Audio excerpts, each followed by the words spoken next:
Hello YouTube, and welcome to my comic book review slash pick of the week for comics released the week of August 30th, 2017.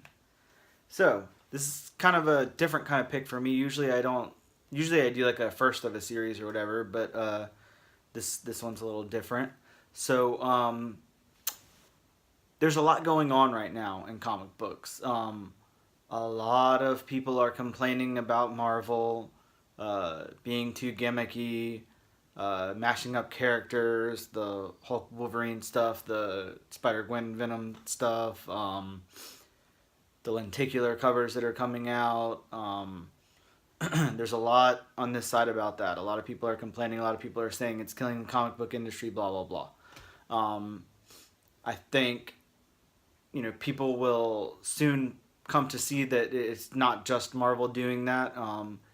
Really everybody's kind of grasping and trying to stay afloat right now, and it's not as bad as the speculators make it seem. I'll give it that. If you're only looking at speculator stuff, it seems like, oh my gosh, comics are over, but they're not. They're not. That's all I'll say about that.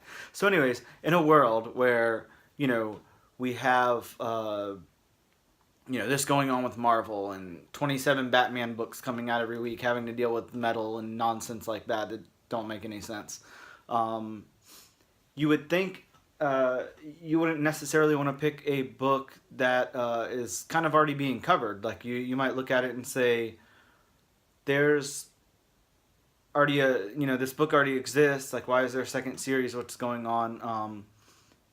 But it completely justifies itself. And the book I'm talking about is Go-Go Power Rangers. This is issue number 2. Issue number 1 was phenomenal. And issue number 2 is great as well. Go-Go Power Rangers is kind of... it's different than the Mighty Morphin Power Rangers series. Just by the conflict and the story we're focusing on. We're dealing a lot with their high school and family lives and stuff like that, versus the battles and stuff, which are just there, like in the background. This deals a lot more with relationships and stuff like that. What's going on with Trini and Jason, and Kimberly and her boyfriend and stuff like that. There's a lot packed in here, and it was set up so well in the first issue, and you can see where it's going, and you might know the outcome or whatever, and it might be this or that, but it's not purely nostalgic. It's actually written very well. This is a good book. It's very interesting. So anyways, adaptations of things can be a little weird, especially whenever you have such strong source material, like the Power Rangers and stuff like that. But in this issue, we start off with Kimmy and I think his name is Matt, I believe, who's the guy that she's dating. I'm pretty sure. I mean, I watched Power Rangers when it was coming on when I was a kid, but I was pretty young. I was like, I don't know, 8 or 9 or maybe 10. I don't know. But I think that character is just being introduced for this comic. I don't believe that he existed in the television world of that or anything. So anyways, she and Matt are dating. They're on a date. She's not able to focus on that, on the date and stuff. Like stuff happens. I mean, I won't get into too much of it here, but like, she's just acting weird, and he's like, what the heck is going on? What's happening here?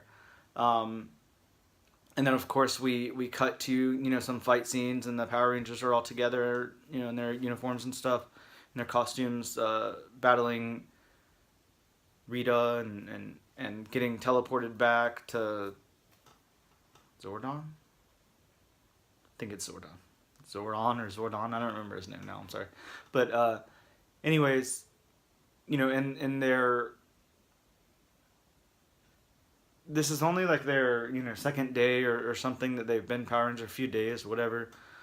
So they're starting to ask those questions, like, what are we supposed to do? How are we supposed to keep lying to our families we're gonna get in trouble. We're high school kids. We can't just go out and like fight somebody and then, our mom doesn't know where we are, or we miss dinner or something. Like they don't really have the option of doing that. So I do like that they brought that element into it. That we're able to openly discuss things like that instead of, and I know other, superhero uh, books and films and comics and stuff focus on that kind of thing too. But I like that it's brought in here. I like that they did that, ask those questions and open that up for conversation within the comic book. So anyways, I'm not going to go, through the entire thing. I don't spoil it for anybody or anything like that. Especially what happens in the last couple of panels, at the end and stuff. But, this is a really good book. There's genuine conflict in here. It doesn't feel cheap or unearned. The writing's really good. This is a good style of writing. They did a great job. And the artwork is great, too. I think they definitely have, a really good book on their hands here. As long as it keeps going down this path, this will be a great series, and I will continue to buy it. I think I bought Mighty Morphin Power Rangers up to the annual, and then I just kind of fell off of it. Not because it was bad or anything, just because I, lost interest a little bit in it. But this has definitely rejuvenated my interest in that franchise, and I'm excited to see where it goes. So I will definitely be picking this up every time it comes out. They also have some great variant covers. This is a variant, but I don't know what... I mean, I know who it is, but I don't know, what this variant... what the story behind this variant is. But the 80s movie covers are really good. I got I think it was the 16 Candles, sorry. The 16 Candles one last time. It took a little bit of digging to find it. This time I really wanted the Buffy, the Vampire Slayer homage cover that they came out with, but I wasn't able to find that, so might dig around and try to find that somewhere else. But this is the cover I ended up with. But the artwork is really good, and the writing's really good. So yes, I really enjoy this book. I would give it on the writing side 4 out of 5, on the art side 4 out of 5. It's definitely a 4 out of 5 book. It's very good, a lot of promise. So that is my review / pick of the week for August 30th, 2017.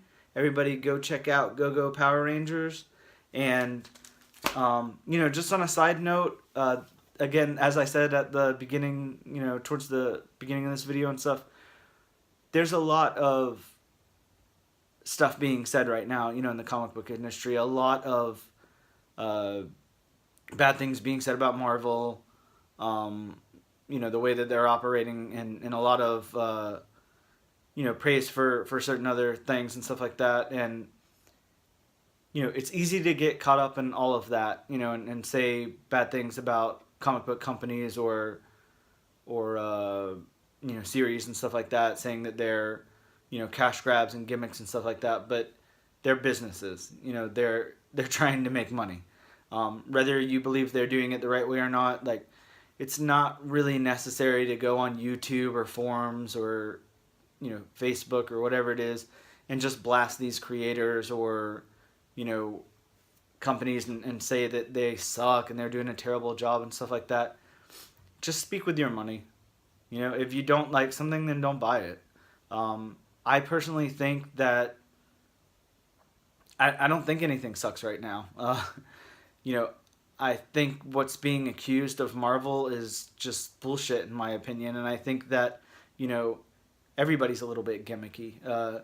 Image comes out with, their little one per store gold foil embossed covers and, variants on this and this. DC, I mean, I know they do their, like, 1-for-1s and all of that, and they don't have as much coming out now, but I mean, what the heck is... I don't know. I won't say too much. It's not that I hate DC, but, like, I mean, putting so much Batman out there all the time is just very tiring to me. That's my opinion. Everybody doesn't agree with that because they're selling a lot of Batman books. But everyone doesn't agree with, and on the flip side of that, everyone does not agree that Marvel's doing a bad job right now. That's your opinion if that's what you think. Those books are still selling. How much did the Totally Awesome Hulk 22 end up selling for on eBay, maxing out for? A lot of money. So somebody wants it. I picked up my copies. There's just, to keep comic books thriving and going and stuff like that, you're doing a big disservice by bringing hate into it. That's not helping anything. If anything, we should be supporting what we stand behind, and then just not buying what you don't want to buy. A lot of comics come out every week, and most of us can't afford to buy every single issue of everything. So we buy what's interesting to us. And you give those companies your money, and in the long run that should tell them, okay, this book sells. Let's keep putting it out.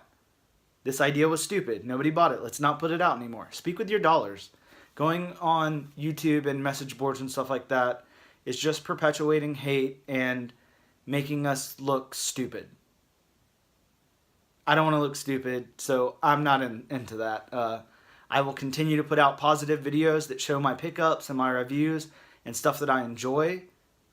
And I will continue to not buy stuff that I don't want to buy into.